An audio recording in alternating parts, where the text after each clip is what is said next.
léegi départ yi am fan yi tamit lu ni mel tamit parce que Ousmane Sonko mun nañu ko yu bëri la. non mais attends il en reçoit beaucoup. la jotal c'est-à-dire que il reçoit beaucoup Waly Diouf Bodiang ak yeneen DG. non c'est-à-dire que mais boo seetloo discours Mbackeem bi il avait annoncé ses départs mën nañ leen dàq ko ñoom ñëpp wala et cetera ak yooyu noonu et cetera parce que xam nga man xam naa ni am na koo xam ne Diomaye dàq na ko mercredi bi passé vendredi avant mercredi boobu daf ko recevoir oon pour xamal ko ni yaa ngi def sa liggéey damaa bëggoon nga toog ko ni liggéey.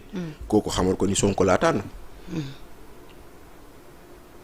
man ko xamale et puis.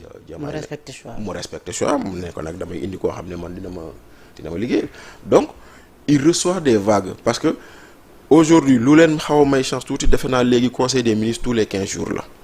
donc 15 jours diggante boobu noonu ça donne à certains de réfléchir pour dire. je laisse ou je laisse pas. Maintenant après Diomaye moom dina leen génnee benn dina leen génnee benn képp ku àndut ak moom dina la génne. mais tey maa ngi xëy lire ci la tribune. mu ne ñi ñu limogé tamit am na danger ci ñoom seen limogeage yi parce que avant ñuy dugg dafa amoon audit bu ñu def te ni ñeen wàccee tamit audit day continuer. mais non loolu xam nga loolu man moo tax vendredi passé yaa ngi may dégg may wax ci ndumbelaan naan.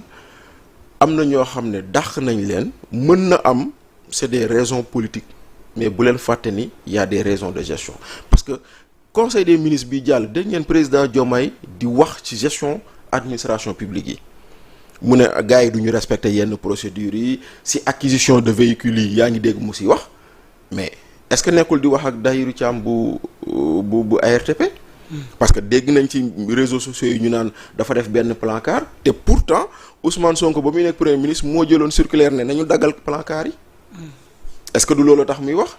dégg ngeen fii nii Madiambal Diagne génn ne dañoo jël suñu action yu ñu amoon ci Dubai Port World bu ñu doon yu ñu jëndee woon 38 milliards de francs CFA jaayee ko 18 milliards de francs CFA mooy maanaam ñàkk nañ ci 20 milliards. est-ce que loolu c'est pas un motif de licenciement. yaa ngi dégg fii nii ñuy wax naan kii nekkoon SNHLM benn convention fiscale la signé ak kenn koo xam ne il n'est même pas agréé par l'ordre des experts fiscaux fay ko ci 400 millions. est-ce que loolu tam c'est pas un motif de licenciement donc moo tax ma ne la xëy na justification politique bi lu am la. mais mën na am ñi ñu génnee tamit am na ci ñoo xam ne seen ay liggéey. moo demeewul wala lañ la si président doon xaar la gisul moo waral xëy na ñu jëlee leen seen ay poste moo tax nag comme ci mënti doon yow ba ngay ñëw dañoo defoon bilan jox la boo fi jógee dañuy def da ngay def bilan bàyyi maintenant bilan bu fi bàyyi kii ma jàmbal ni deal boobu lañ nekk di IGE mu ngi fuyee deal boobu IGE mu ngi fuyee port di fuyee affaire boobu noonu on parle de ñoom ba tey tontooguñu ma jàmbal moo tax nag man chaque jour ma ne leen Madiambal di ngeen yuuxu di ngeen saaga waaye lu mu leen wax kenn du ko weddi. léegi njaayam carte Ousmane Sonko fu mu mën a jëmee Pastef parce que tamit ñi ngi jënd carte yi la ñi far ak ñoom bokk ci fa di ñi ngi jënd. waaw d'accord mais xam nga problème bi c'est pas acheter la carte. mais qu'est-ce que Ousmane Sonko a voulu faire tamit bi mu demee Pikine génn ci capot bi ñëpp gis ko. non attends c'est vrai xam nga Ousmane Sonko c'est l'homme qui veut toujours exister. c'est-à-dire que Macky Sall existé na poñe na actualité bi Diomaye mu ngi dem CEDEAO xam na ni dafay am dara il fallait que mu ne maa ngi ni te pourtant tey moom sortem bi tey bi ñu xëyee xëtu yéen a kaay ñun c'est-à-dire ñu ci néew ñoom ñoo ko relayé. waaw à part yor mi ko ne dang Walf Quotidien bi ki def benn fenêtre. waaw def ci benn fenêtre. mais bon après comme on dit les médias aussi dañuy xool lan moo gën a nekk actualité. mais dans tous les cas man dama jàpp ni. est-ce que Sonko dafa nekk di perte popularité. non am na nag loo xam ne lii nii ñàkk na ko ci popularité am ci aura am parce que effectivement on s'est rendu compte que Penda lu ñuy wax l'ennemi du populisme c'est l'exercice du pouvoir tous les populistes quand tu leur donnes le pouvoir tu te rends compte que xamuñu dara mënuñu dara te defuñu fi dara. quand Ousmane Sonko va à Mbacké pour nous dire liggéeyul dara mais moom boppam la doon xas parce que moo nekkoon le chef du gouvernement pendant 2 ans Penda on t'a donné tous les leviers de pouvoir loo fi def dara trottoir sax peinture ko fi après yow yaay toog nga naan Diomaye boobu noonu defu fi dara pendant 2 ans tu as cherché à manipuler un président munul nga ne le président est manipulable yow président bu doon s'il était manipulable da lay def looloo bëgg. Macky Sall de keroog bi mu ñëw jaawalewu yoon yi dégg na. jaawalewul de. daa jubal directement xam na fu muy jëm. parce que la mu fi bàyyi woon la fi fekkaat. point yu mu fi bàyyi woon la gisaat ni changé wuñu couleur. autoroute rond-point yu mu fi bàyyi woon loolu la fi fekkaat mais. léegi nag boo nee président bi deful dara yow yaa liggéeyul parce que yow lañ joxoon la ngay. d'accord léegi Bachir fi ñuy daanelee mooy looy xaar ci palub Ousmane Diagne ca conseil constitutionnel. waaw man day Ousmane Diagne d'abord di fàttali ni moom Ousmane Diagne dañ ko fal pour mu eggali mandat Badio Camara xam nga loolu lan lay wundu parce que conseil constitutionnel mandat unique la amul renouvellement de mandat. comme moom dañ ko fal pour mu eggali mandat Badio Camara. bu doon Badio Camara benn at la def wala ñaari at la def. moom day eggali ñeenti atu Badio Camara yi ba pare. balaa moom ñu koy tabb. kon tey jii nii Badio Camara mandat am dafa waroon dem ba 2028. kon fii ba 2028 moom day eggali mandat. après boobu nag mën nañ ko fal pour 6 ans. donc loolu loi portant. Loi organique portant conseil constitutionnel moo wax loolu. kon moom loolay benn. ñaareel bi. man conseil constitutionnel nu mu tëddee nii. man dama bokk si ni dañ ko war a soppi mais soxlawuñu dem ci cour constitutionnel. man dama bokk si ni soxlawuñu egg ci cour constitutionnel dañoo war a soppi conseil constitutionnel pour que. mu am possibilité génn ci waxu je suis incompétent. parce que man mënumaa comprendre saa yoo ko laajee mu ne je suis incompétent. loolu tamit kaan. waaw moo tax nag su lu may xaar Ousmane Diagne. ñu réformer conseil constitutionnel pour que je suis incompétent jeex fi wala wàññeeku fi. parce que mënoo loo xam ne yow mënoo ci wax cour suprême mënu ci wax. on ne peut pas avoir des angles morts dans le droit.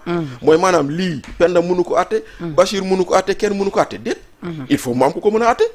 te nag yaakaar nañ ci conseil constitutionnel. et j'espère que.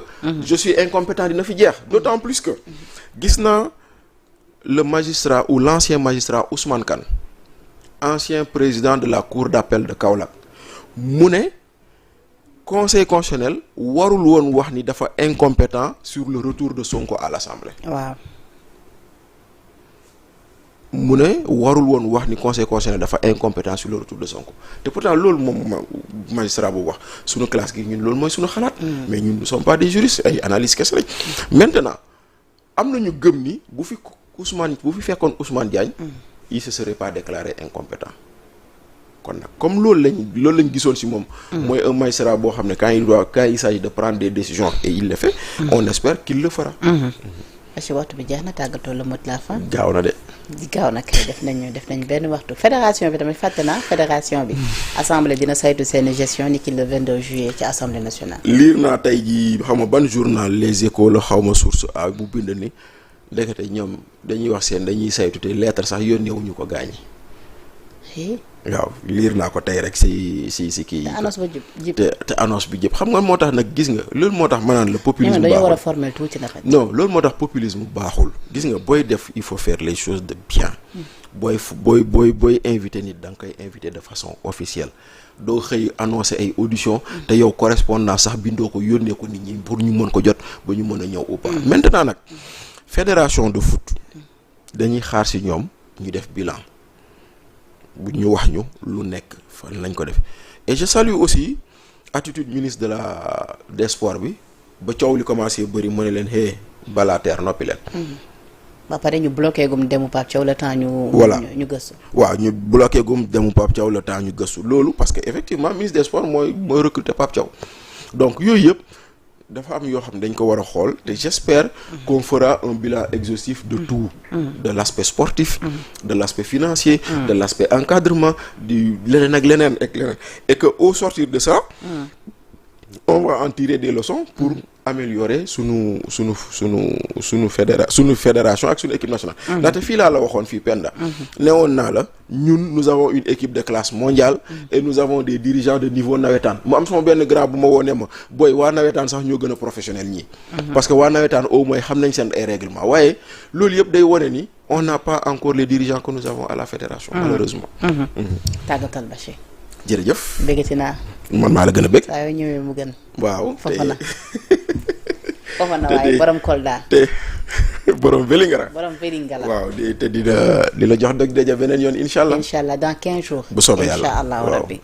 jërëjëf mu nekkoon seen round-up du jour ay comme invité Bachir Fofana ñu koy remercier bu baax et ñi safoo également programme yu Sénégal 7 la rédaction la régie à travers tuuti may ngi jërë ngeen jëf.